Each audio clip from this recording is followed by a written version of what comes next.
भारत सरकार और भारत के ज्यादातर लोग हमास द्वारा किए गए आतंकी हमले की निंदा कर रहे हैं और इजराइल के साथ खड़े हैं। इजराइल भारत का सबसे मजबूत साथी है।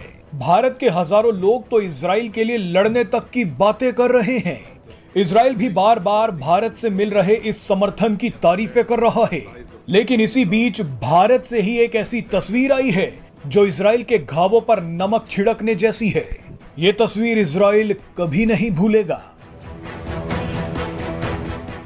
तस्वीरें हैदराबाद की बताई जा रही है, जहां कई मुस्लिम महिलाएं और पुरुष इजराइल और अमेरिका के झंडों के ऊपर से गुजरते दिख रहे हैं।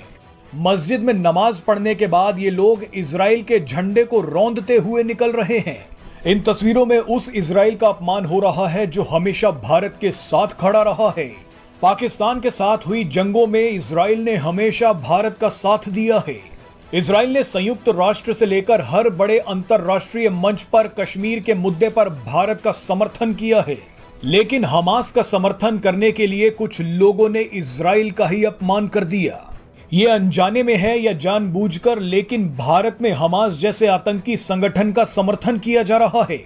ऐसे में भारत में रहने वाले लोग ही पाकिस्तान के आतंकी संगठनों का भी समर्थन करने के लिए उतर जाएं तो क्या होगा। अब आपको दूसरी तस्वीर में दिखाते हैं कि एजेंडा कैसे चलाया जाता है। आपने देखा होगा कि कैसे अलीगढ़ मुस्लिम यूनिवर्सिटी और जामिया जैसे बड़े कॉलेजेस में स्टूडेंट्स इजराइल का विरोध कर रहे हैं। चालाकी देखिए कि इजराइल पर हमास के आतंकियों का समर्थन करने के लिए फिलिस्तीन की आड़ ली जा रही है।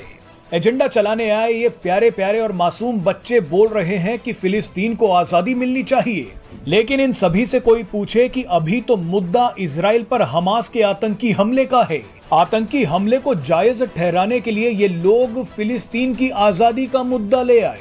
इनमें से किसी ने भी हमास के आतंकी हमले की निंदा नहीं की, लेकिन अपनी क्लास बंक करके इजराइल के झंडे जलाने आ गए।